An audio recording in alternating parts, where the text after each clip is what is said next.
Welcome to Twisted Truths, where betrayal meets brutal payback, and where the most unexpected twists expose what people are really capable of.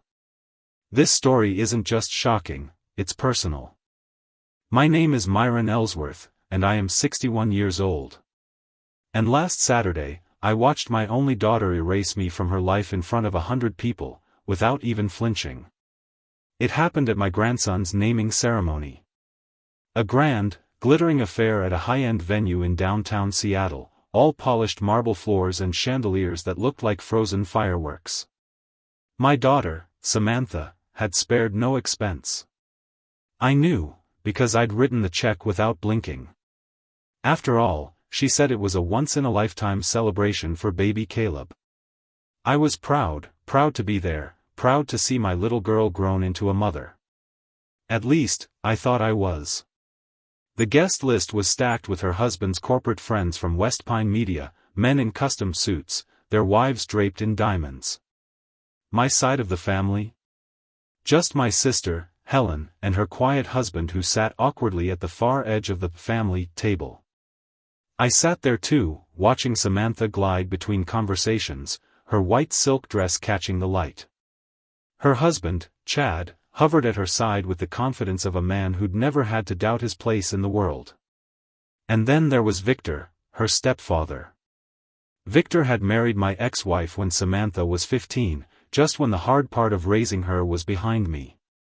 He'd swooped in, with his easy smile, his lakefront house, and his habit of buying affection the way other men bought wine, expensively, and often.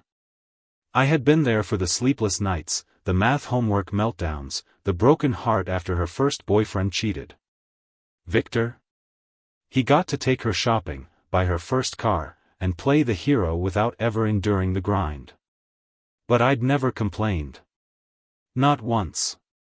Because I believed, God help me, that Samantha knew the truth. The toast wasn't supposed to hurt. I had braced myself for something generic, about family and new beginnings. Instead, Samantha's eyes locked on Victor's across the room as she lifted her champagne glass. To the man who has always been there for me, who taught me what a real father should be. You'll be the only grandfather Caleb ever knows. The only one. Her words hit me like someone had slammed a brick into my chest. My ears rang. My hands went cold. I didn't move, didn't speak, didn't let my face betray the storm raging inside. Around me, people cheered, Victor smiled like he'd just been knighted, and not a soul noticed me stand up and walk away. I found myself on the balcony, the icy Seattle air filling my lungs as I stared out at the skyline. I told myself not to be angry, but the truth was sharper. It wasn't just anger, it was clarity. 30 years ago, when her mother walked out, I had chosen to stay single. I could have found someone to help raise Samantha, but I decided she deserved my undivided attention. I worked double shifts pouring concrete in the rain, missed promotions, missed vacations, missed life, so she wouldn't miss a thing. And now she had erased me with a single sentence. Inside, the music played on. My daughter laughed with the man who replaced me. My grandson's future, my place in it, was rewritten without my consent. I pulled my phone from my pocket. My thumb hovered over my lawyer's number. Some decisions are made in heat. Others, in ice. This one was pure ice. I slept with my suit jacket still on the back of the chair and the tie pooled like a shed snake on the floor. The apartment was quiet in the way it gets when grief turns down every switch. Even the refrigerator seemed to hum from a room away. I laid my phone face down, as if that could muffle the echo of Samantha's voice, the only grandfather Caleb will ever know, but it kept rising, a tide inside my chest that wouldn't recede. The first thing I did was nothing. That's what despair looks like for a man like me, a stillness so complete it feels like drowning upright. I sat at the kitchen table and counted the scratches gouged there by years of homework and science projects and hot pans set down without a trivet. There's a burn mark near the middle shaped like a crooked leaf. Samantha made it when she was 12, testing if caramel really needed constant stirring. We ate the ruined sugar with spoons and laughed until we coughed. I ran my thumb over that scar and wondered how you measure the distance between a memory and a person. I didn't cry. It's not that I wouldn't, it's that I didn't know how anymore. 30 years of being father and mother and provider and human shield had hardened certain reflexes. When her mother, Marissa, packed a suitcase and left with a note that said she needed space, I learned to fold sorrow into tight shapes and tuck it behind other obligations, lunch boxes, rent, overtime. There's a muscle you build when you carry a child alone. It lifts the unliftable and it refuses to fail, even when a part of you wishes it would. Still, something buckled. I could feel it, a hairline fracture in a foundation I'd poured with my own hands. It didn't shatter. It listened, for footsteps, for tremors, for the creak of load-bearing beams under new weight. The body knows before the mind admits. I showered with the lights off, steam mixing with Seattle's damp October air, and tried to rebuild the day from the beginning, the way Samantha's smile seemed staged, the way Victor clasped Chad's shoulder like a board chairman blessing a successor, the way Helen kept squeezing my knee under the table as if preparing me for turbulence. If there were warning signs, I'd mistaken them for decorations. My phone buzzed while I was toweling off. A text from Samantha, "Thanks for coming today, Dad." It meant a lot. I stared at the sentence so long it blurred into pixels. It meant a lot. To whom? To her public image?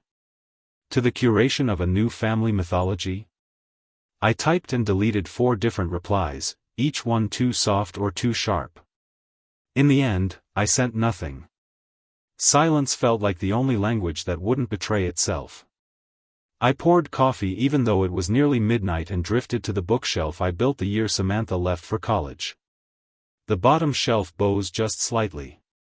She'd filled it with paperbacks she swore she'd keep forever, dog-eared romances, a battered copy of To Kill a Mockingbird, a field guide to ferns because she went through a phase where she thought she'd be a botanist.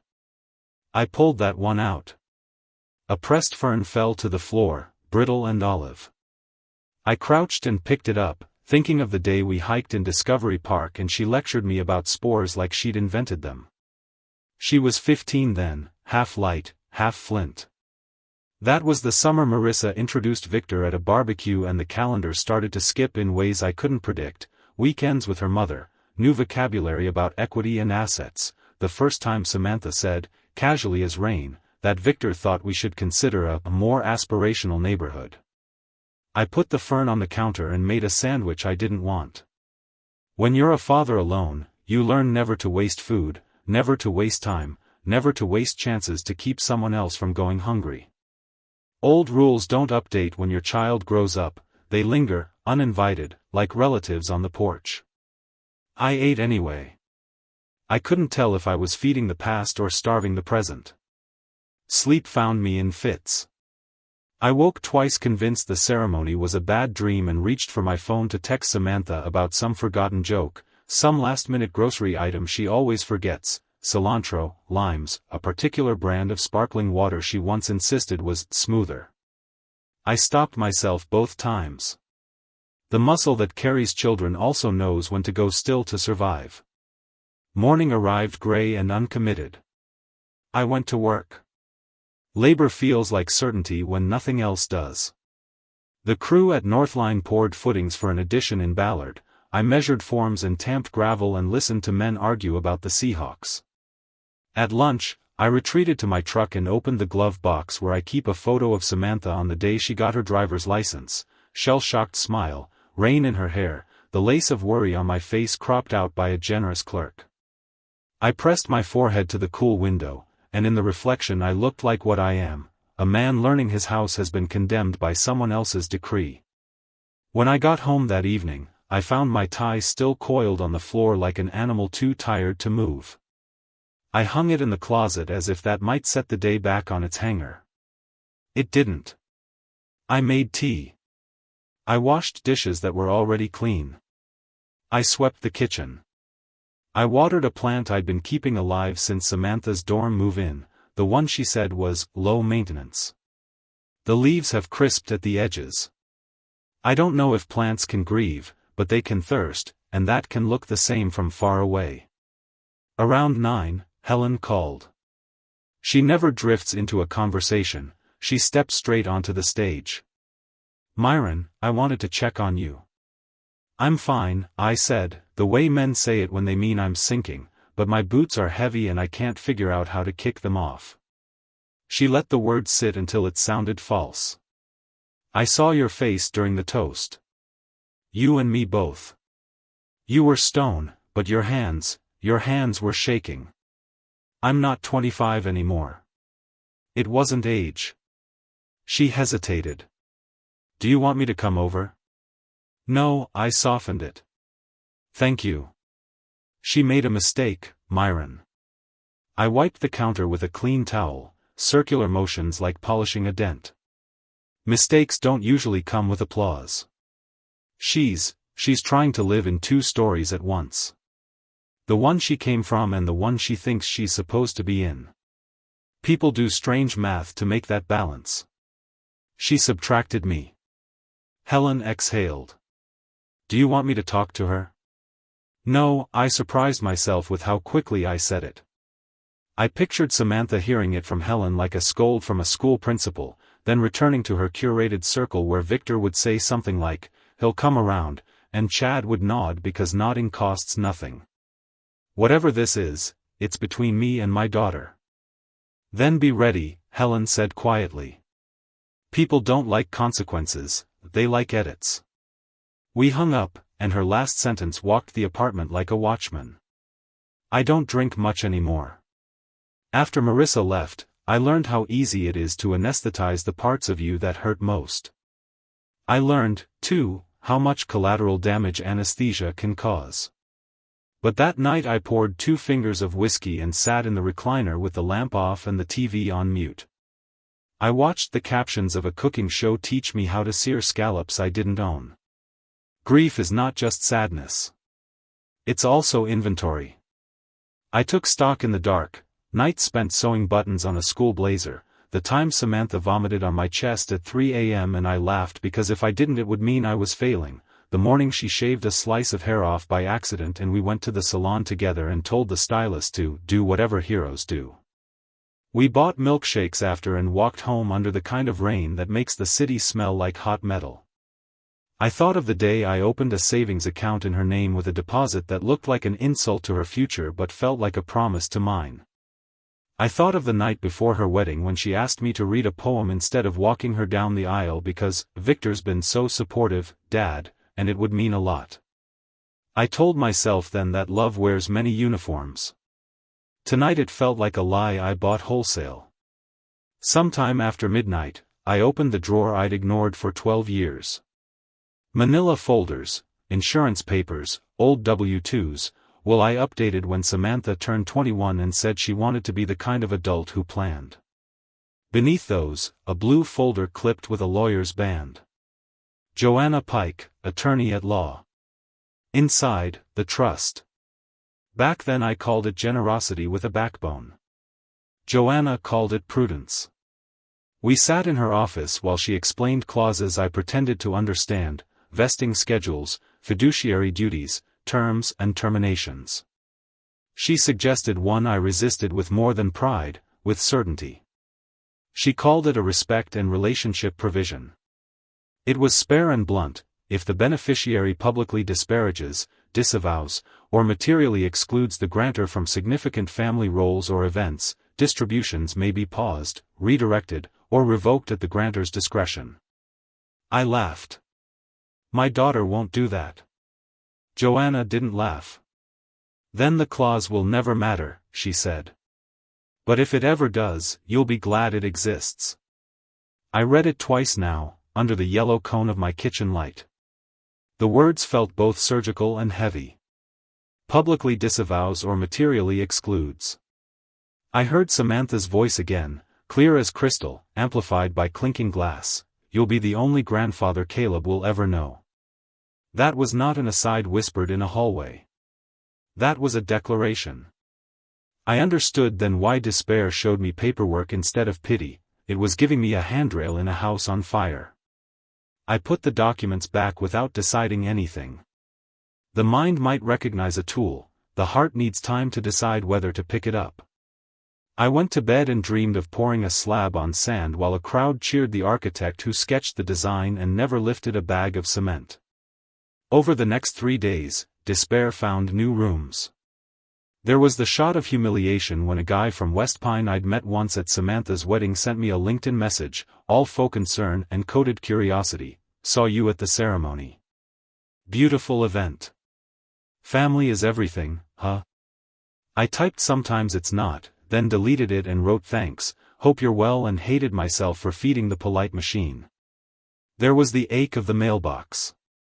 A pastel envelope from Samantha arrived with a stamp of a cartoon whale, baby shower leftovers, probably. Inside, a photograph, Samantha on the stage with Victor, both of them framed by white roses, Chad in the background, mouth parted mid-cheer. On the back, in her looping hand, for your mantle. I turned the picture over and over like a coin with 2 sides you don't want to spend. I didn't put it on the mantle. I slid it into the blue folder, a misfiled relic. There was also the quiet betrayal of daily kindness. Mrs. Patel down the hall pressed leftover samosas into my hands when I helped her with a fuse, and I nearly cried because I hadn't been offered unasked for comfort since. I can't remember. It's strange what softens you when you've been hardened by necessity, a warm paper bag, a stranger's faith that you might be hungry, the smell of cumin unrolling like a blanket. I ate them over the sink, grateful and aching. I kept expecting Samantha to call and say the words back to me, the old ones we once shared with a secret grin, Team Ellsworth. We said it when a bill came due and we found a way. We said it when she missed a curve in geometry and I stayed up relearning what I'd forgotten so I could teach it back to her as if I'd known it all along. We said it the day Marissa didn't show up for a custody exchange and we watched The Incredibles on the couch and decided we'd be our own superheroes. The phone didn't ring. On Thursday afternoon, after a morning spent leveling forms, I stopped at the grocery store and bought produce I wasn't sure I'd cook. The clerk, young, a nose ring, eyes like a good dog, bagged my groceries and said, "Have a gentle night." I said, "You too," and it felt like receiving permission I didn't know I needed. When I stepped into the hallway, my phone buzzed again. A text from Chad, "Mr. Ellsworth, hope we can chat briefly about Saturday. Samantha is emotional." She didn't mean anything by it. That last line detonated me in a quiet way. I typed, "Meaning is the only thing words have." I erased it. I typed, "Not now. Send." I microwaved leftovers and ate standing up, staring at the corner where the baseboard needs repainting. Afterwards, I took out the trash, walked it to the chute, and listened to it clatter downward with an odd sense of release. Then I did the thing I'd avoided for days, I opened my laptop. There's a habit my generation formed reluctantly, we learned how to live online just enough to keep up with those we love who don't live in rooms with us anymore. I don't post much. I watch. Pictures of sunsets from people who never stay up for dawn. Anniversaries staged like catalog pages. Babies smiling in clothes they'll outgrow in a week. I found Samantha's page. The first photo after the ceremony was a black and white shot of Victor kissing Caleb's forehead. The caption, "Legacy isn't blood. It's presence." Hundreds of likes. Comments full of halos and heart emojis. I scrolled without touching the mouse, as if my hands might catch fire. Another post, a carousel of the venue, the floral arch, a close-up of Victor's cufflinks, the champagne tower. The third slide froze me, a candid of Samantha whispering into Victor's ear, both of them laughing. The caption, "The grandfather my son deserves." No mention of me. Not a word. It's the omissions that build the tallest walls. I closed the laptop and sat very still, the way you do when a doctor says, "There's something else we should look at." The room wasn't spinning, but my allegiance to gravity felt negotiable.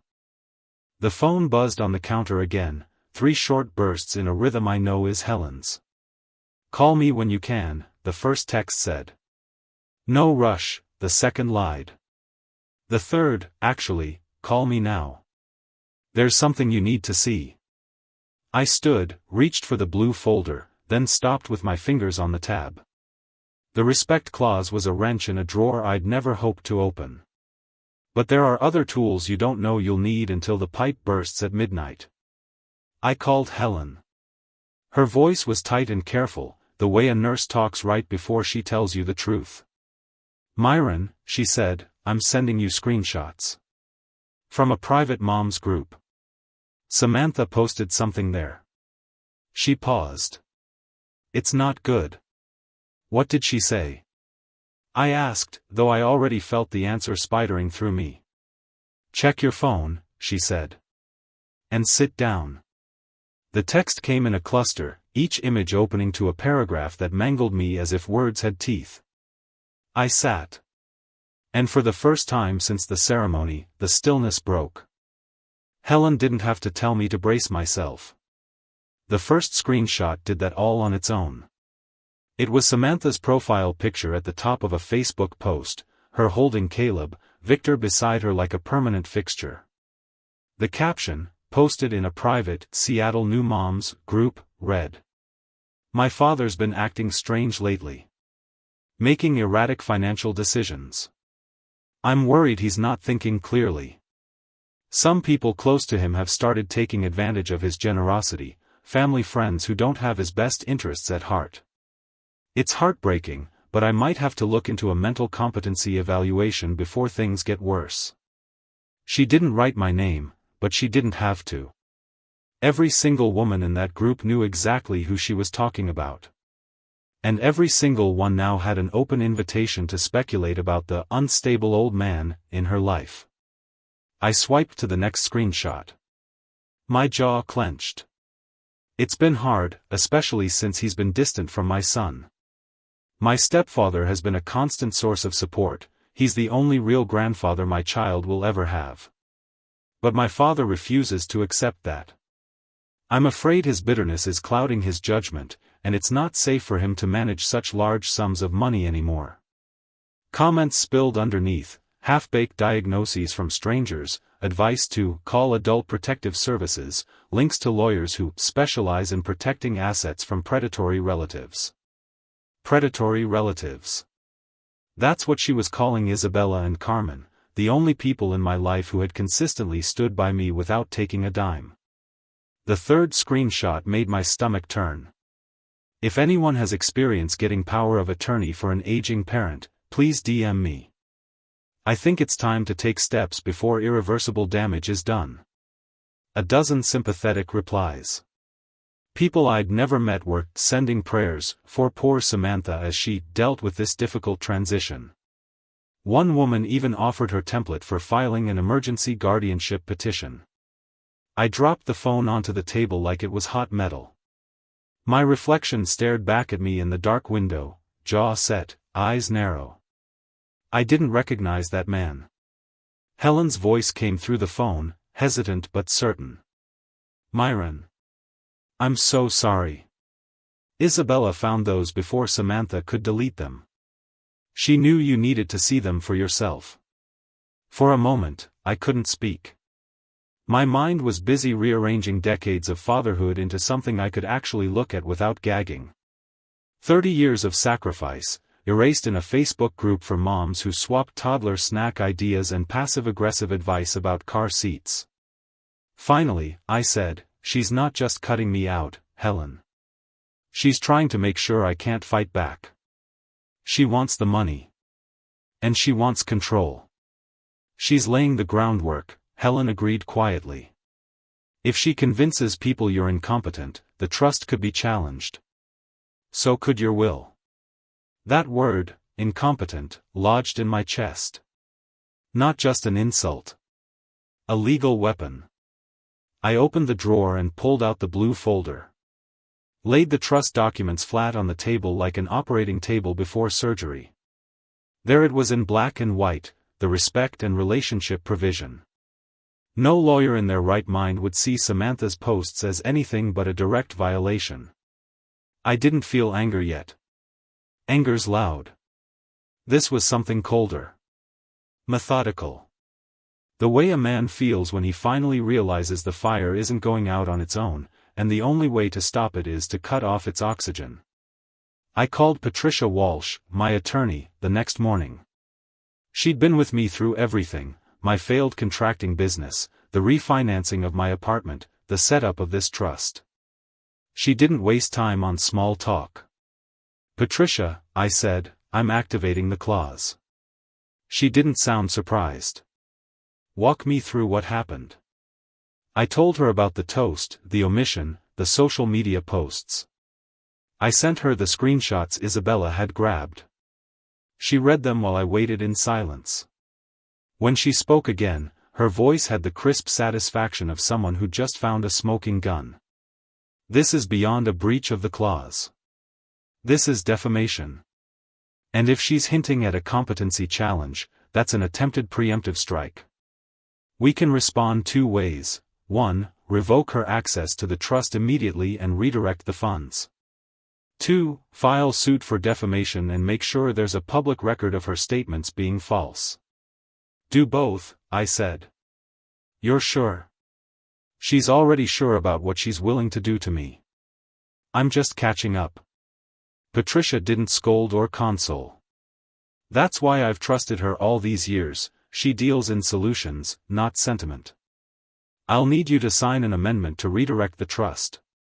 "You mentioned a goddaughter?" "Lucia," I said. "She's 2. Isabella's little girl. That money will mean something to her one day. I'll draft the papers and have them ready by Thursday. In the meantime, I'll prepare the defamation complaint." "And Myron?" "Yes? You're doing the right thing." She crossed a line. I hung up and sat back in my chair. There was a strange stillness in me now, but it wasn't despair anymore. It was resolve. The kind that comes when you finally stop hoping someone will change and start planning for the reality you've been avoiding. I spent the afternoon in my workshop, sanding down an old cedar shelf. The rhythm of the work steadied me. Shavings curled onto the floor like little scrolls, each one a quiet reminder that some things can be smoothed with enough effort. Others have to be cut away entirely. By the time the sun dipped behind the pines, I knew one thing for certain: Samantha had underestimated me. She thought years of playing the patient father had dulled my edge.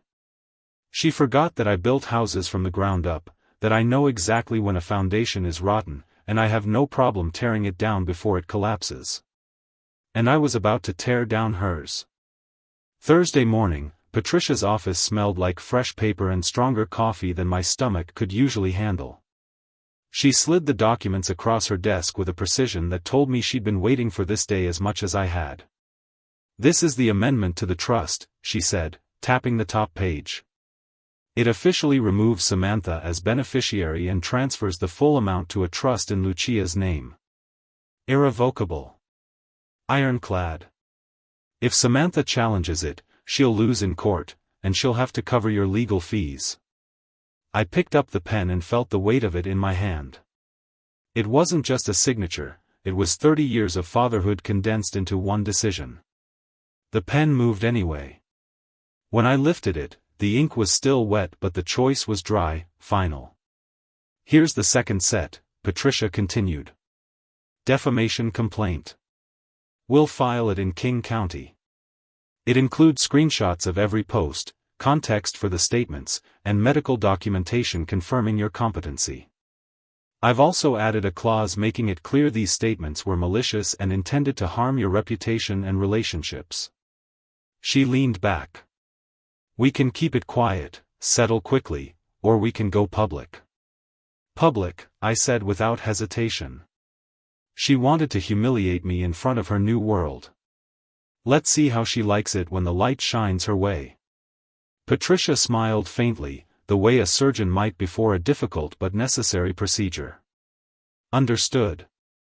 I left her office feeling something I hadn't felt since the day Samantha was born: certainty. Not about her, but about my role. I wasn't just reacting anymore. I was steering this ship, storm or not. That night, I called Isabella and Carmen to tell them the papers were signed. Isabella's voice caught. Myron, are you sure? I'm sure, I said. That money was meant for someone who values family. That's you and Lucia, not Samantha. She's going to come after you for this. She already has, I reminded her. I'm just answering the door. But cutting Samantha off financially wasn't enough. Money could be replaced. Reputations, those were harder to rebuild, and hers had been carefully cultivated in the tight circles of Chad's publishing world. I wanted her to feel the same kind of erasure she'd given me. So I started making a list. Step 1, public record. Patricia would file the lawsuit, and I'd make sure the right people saw it. No need for gossip, it would be a matter of fact. Step 2, professional consequences. Chad's company, West Pine Media, lived and died by investor confidence.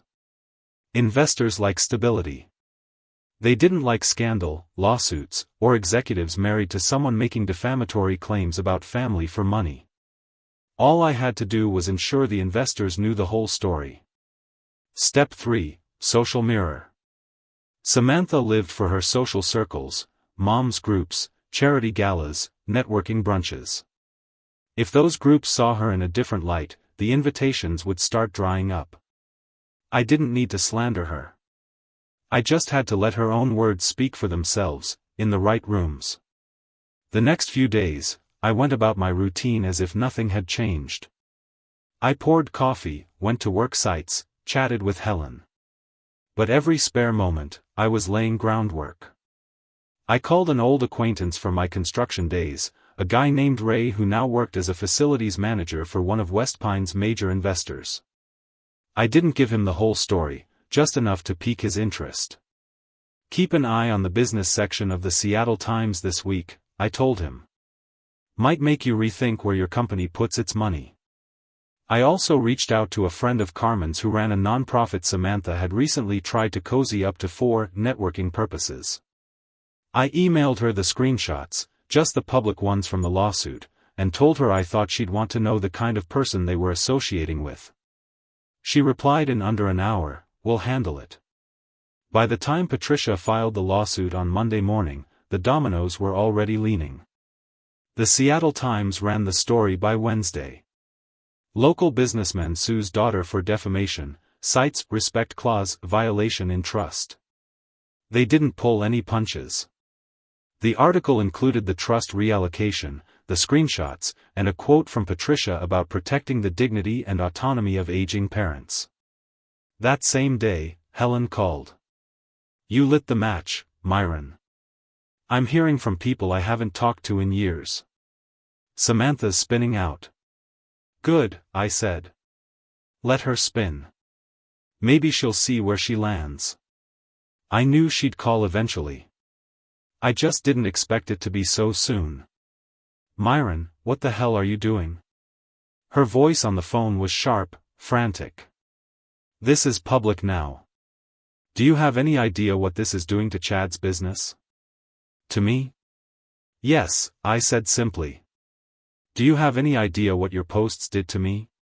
She started in on an apology, but I cut her off. "No, Samantha. You don't get to rewrite this. You made your choice. Now you live with it." I hung up before she could respond. That night, I slept better than I had in weeks. Because the plan was in motion, and for the first time since the ceremony, I wasn't just the man she'd erased from the picture. I was the man holding the pen, and I wasn't finished drawing. The lawsuit was barely a week old when the first cracks started to show. I got a call from Ray, the facilities manager I'd tipped off, on a rainy Tuesday morning. "You weren't kidding," he said, low and amused. "Your daughter's name is in every investor email chain this week. 2 meetings have already been postponed indefinitely." I thanked him, kept my voice calm, but when I hung up, my hands gripped the steering wheel tighter than I realized. It wasn't joy. It was confirmation, the plan was working. That same afternoon, Patricia called. "West Pine Media's legal counsel reached out," she said.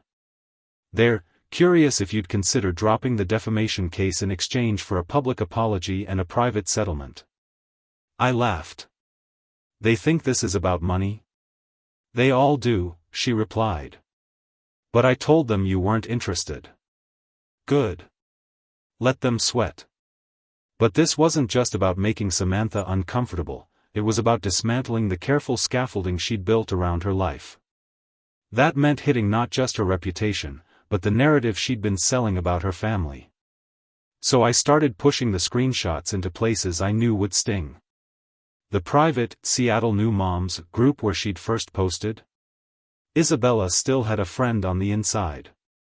She shared the Times article, pointing out that Samantha's words had been entered into evidence as defamation. That thread blew up, half the group unfriended Samantha within the day. The nonprofit board she'd been circling for a spot?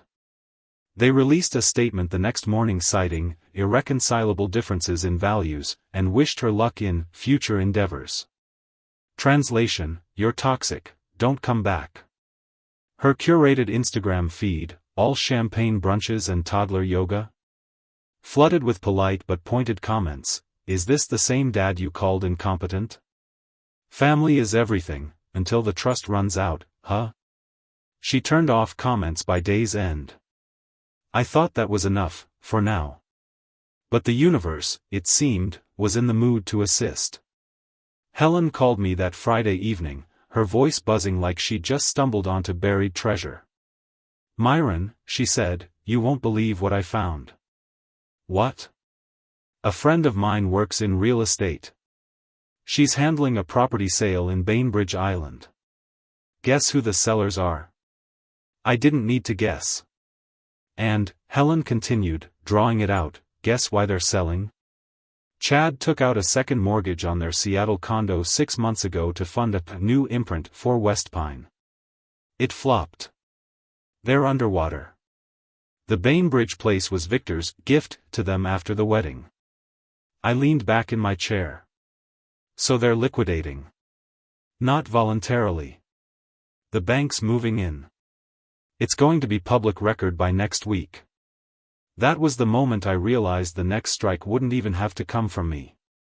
All I had to do was make sure the right people connected the dots, the lawsuit, the money problems, the unraveling social circle. By Monday, the Bainbridge foreclosure was indeed public. I didn't gloat.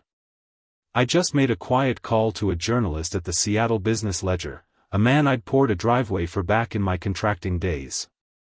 I didn't lie, I didn't embellish.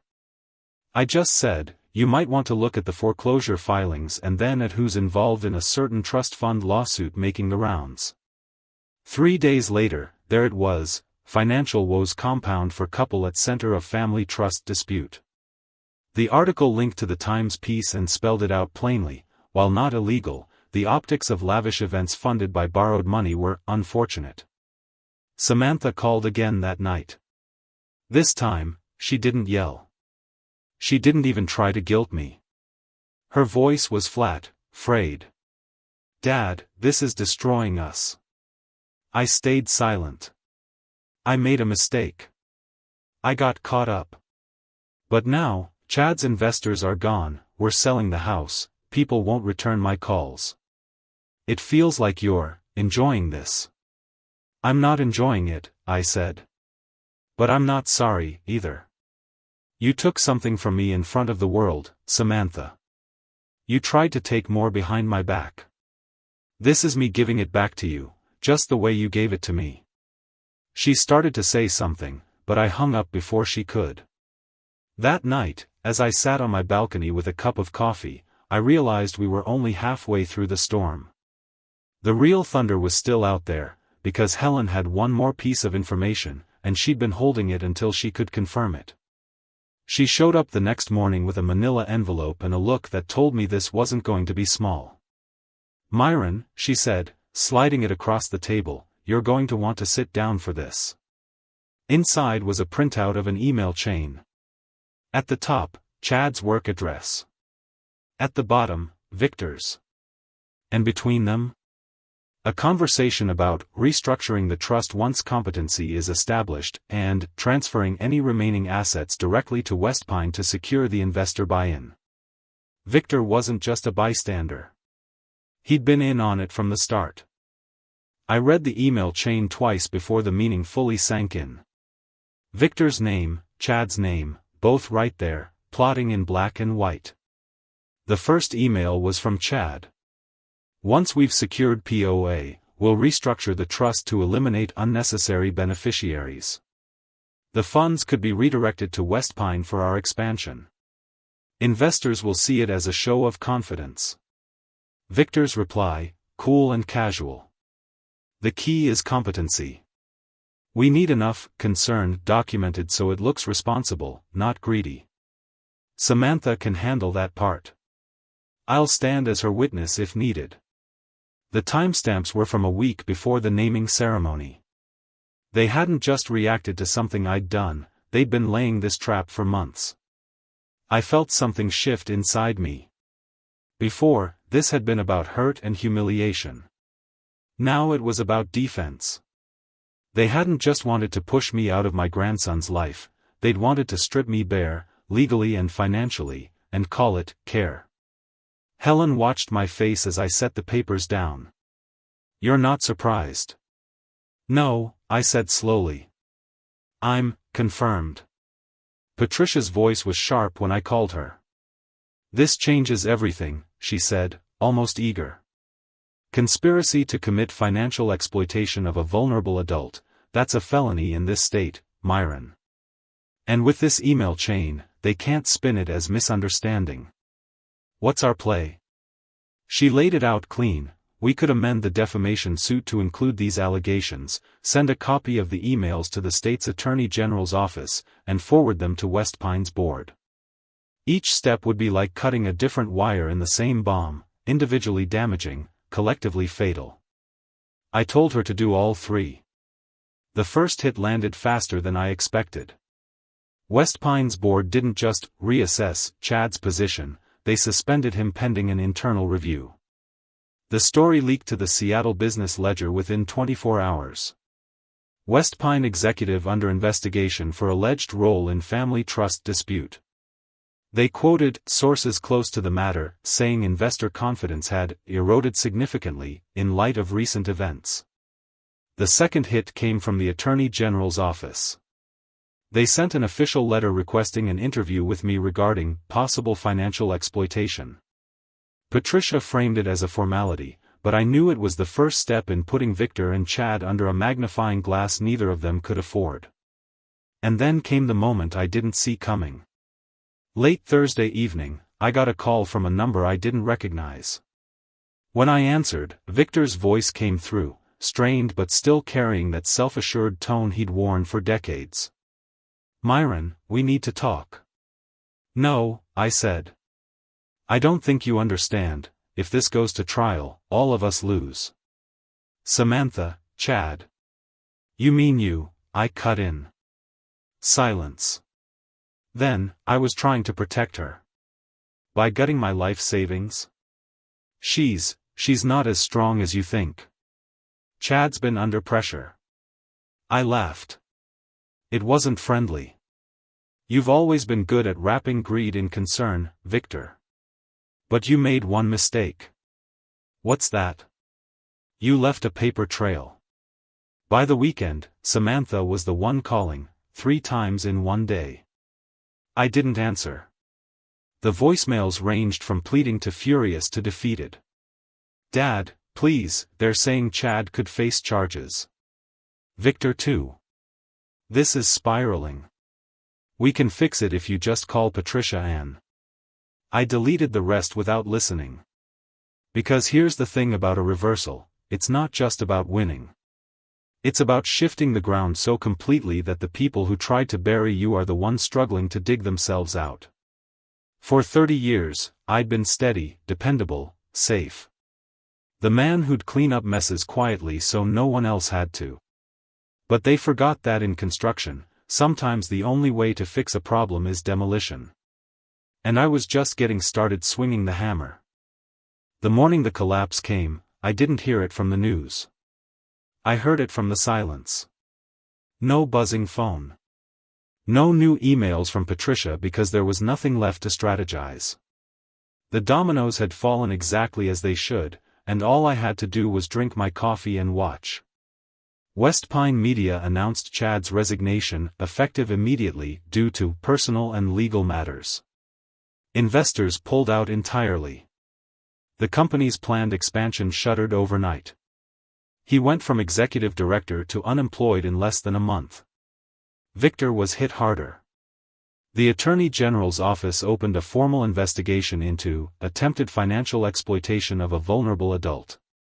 His insurance firm's board, those same people who'd once clapped him on the back at galas, voted to terminate his partnership. The man who'd built his identity on being the respectable family patriarch was suddenly toxic in every room he entered. Samantha? Her fall was quieter, but crueler. Friends stopped answering her texts. Her once bustling Instagram turned into a ghost town, each post sitting under a thin layer of polite pity. Invitations dried up. The charity committees she loved to name-drop reassessed their membership criteria. She and Chad sold the condo for a loss and moved into a smaller rental in a part of town she once called temporary on the way up. I never once had to raise my voice. Never had to lie. They'd done the work for me, my part was just making sure the truth was seen. A week after the dust settled, Samantha came to my door. No makeup, hair pulled into a limp knot, her sweater hanging like she'd borrowed it from someone bigger. "Dad," her voice cracked on the word. I waited. "I lost everything," she whispered. "I don't know how to start over." For a flicker of a moment, 30 years of instinct kicked in, the urge to fix, to comfort, to tell her we'd figure it out. But then I remembered standing on that balcony at the naming ceremony, her words echoing, "The only grandfather Caleb will ever know." "You start," I said, "by owning what you did. And by never doing it again." She looked at me like she wanted to argue, but there was no fight left. "I'm sorry," she said, the words limp and late. "I hope you are," I said. "But I'm not your safety net anymore." I closed the door gently. Not slammed, gently. Because some endings don't need drama. They just need to be endings. 3 months later, I stood on the dock at Green Lake with Lucia. She was 3 now, her fishing rod a little steadier in her hands. "Uncle Myron, do you think the fish remember us?" she asked. "I think the smart ones do," I said, smiling.